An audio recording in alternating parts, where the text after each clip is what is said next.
bruh. Look at this dude. Wait till you see the. No, no, no, no.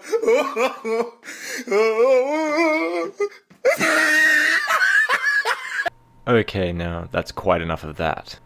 I've seen Rogue One twice now, and I feel compelled to talk about it. Since there are so many voices out there on the net telling you how you should think about this film, I thought to myself, the internet clearly needs my opinion too, so here it is.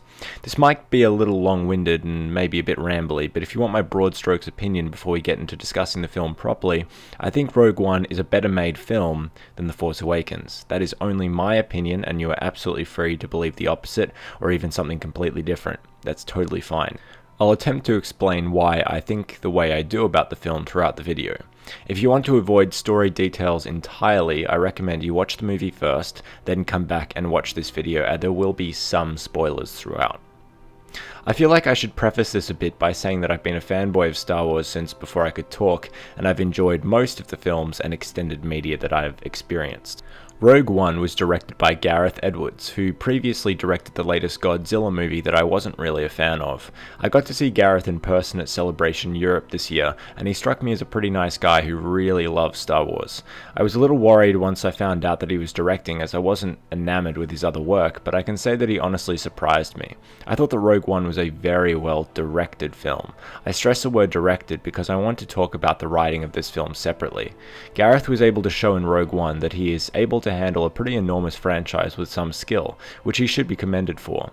There are several points throughout the film when much of the emotion is conveyed through silence, which is to the film's benefit, since whenever emotion needed to be showed in The Force Awakens, it had to be written in, save for the final scene at which two people stare at each other for a really long time, and if it weren't for the music, things would be really awkward.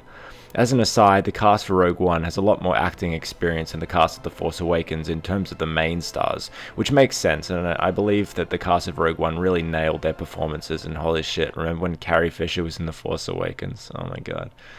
Anyway, so as pretty much everyone knows, the main gist of the story with Rogue One, it's advertised as a spy/espionage/war movie with the theft of the Death Star plans by filthy rebel scum. That's kinda true, but it's also about the main character Jyn Erso's daddy issues and her being stuck in the middle between the rebels and the Empire. That might seem a little bit silly at first glance, but I think it actually worked really well. Mads Mikkelsen is Jyn's dad, and it was cool to see the point of view of not one Imperial defector, but two. If we are comparing the main characters of both Rogue One and The Force Awakens, I really prefer Jyn to Rey. I share the opinion of some others that Rey often seemed to have cheat codes enabled and could do just about anything without learning or practicing anything before.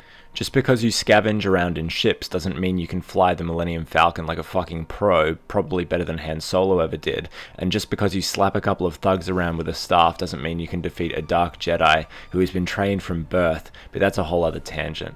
I liked Jyn, and to an extension the rest of the characters, because they took roles and jobs that best fit their skill sets. Jyn has a history of forging Imperial documents and assault, so it would make sense that she's the one to sneak about within Imperial bases and often defend herself when she's cornered. Cassian Andor, the male lead and mission leader, has been fighting for the rebels since he was a boy, so it would make sense for him to take a more direct and combative approach, and so on.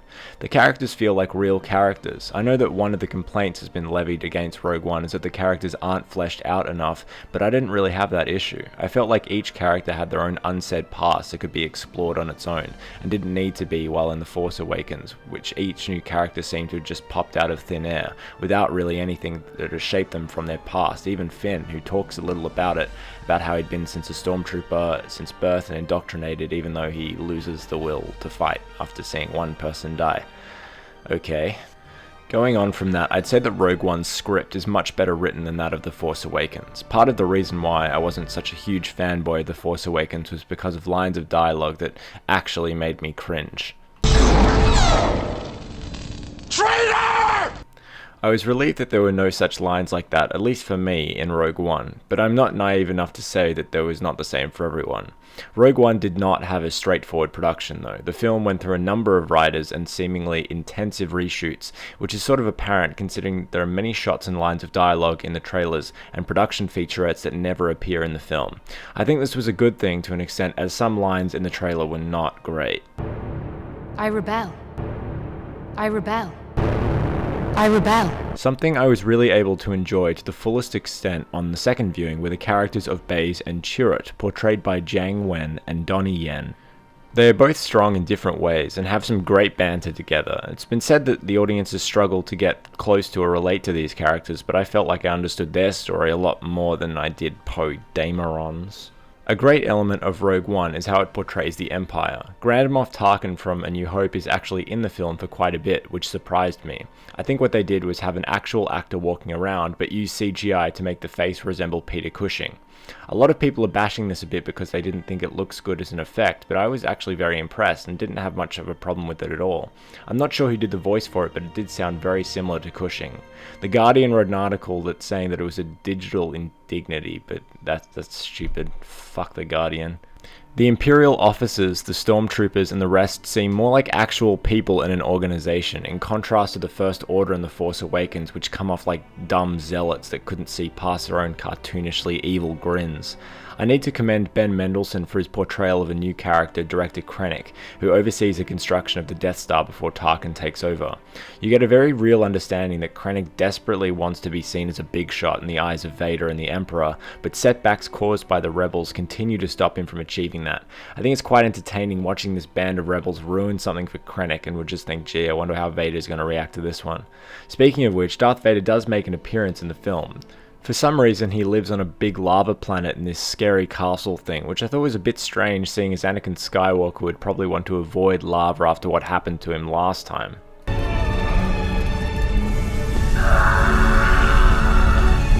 Apart from that though, seeing Vader on screen again was great. Whether you're a fan of Star Wars or not, Vader has the same captivating presence that he did 40 years ago.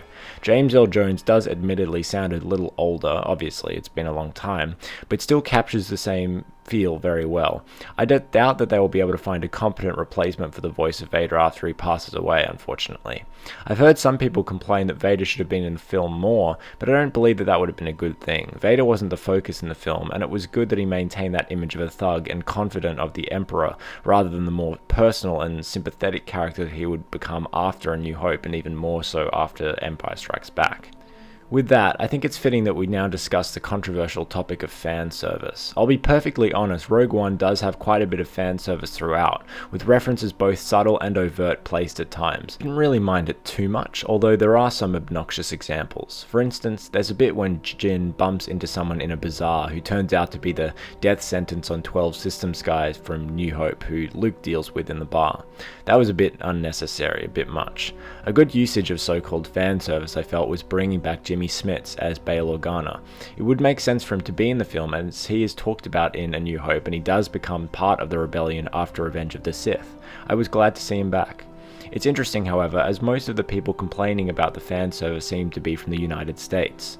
I don't want to generalize, but I've heard that watching Rogue One in the US brings out a lot of cringe-worthy behavior in some fans, like cheering and clapping and similar annoying noises whenever somebody mentions a thing from another Star Wars film or C-3PO pops up on screen. I feel like this is more of an American phenomenon than anything else, as when I watched Rogue One in Australia, people were silent, apart from maybe 3 people who got a bit excited at the beginning and at the end, but that's it. Again, I don't want to generalize, but let me know if I'm right about this. The idea for Rogue One was first pitched by John Knoll, CCO of Industrial Light and Magic as far back as 2004, but it wasn't greenlit until the Emperor, Kathleen Kennedy, saw that it could make $1 billion in between Episode 7 and Episode 8. It would just be a good story to tell. You can tell that this idea was mulled over for a while and probably deliberated about for years until someone actually came up with an idea of how to put it together. I can only hope that the upcoming Han Solo movie has a similar degree of deliberation behind it, otherwise I'll be a little worried regarding the outcome of that. The same goes for the currently untitled third spin-off film, which might be based on someone like Boba Fett or Obi-Wan Kenobi.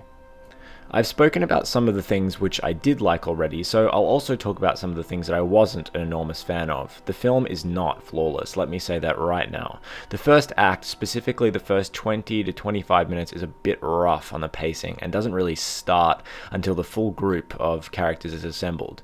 You may feel differently, but I felt like the general pace of the film suffered a little bit at the beginning. That being said, the last 20 minutes or so is executed masterfully and never misses a beat. Despite that, the pacing does does feel a little less polished than The Force Awakens.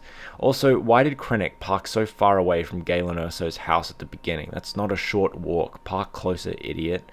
Another thing that was John Williams' absence, that can be really noted and felt in Rogue One, as the music didn't really blow me away.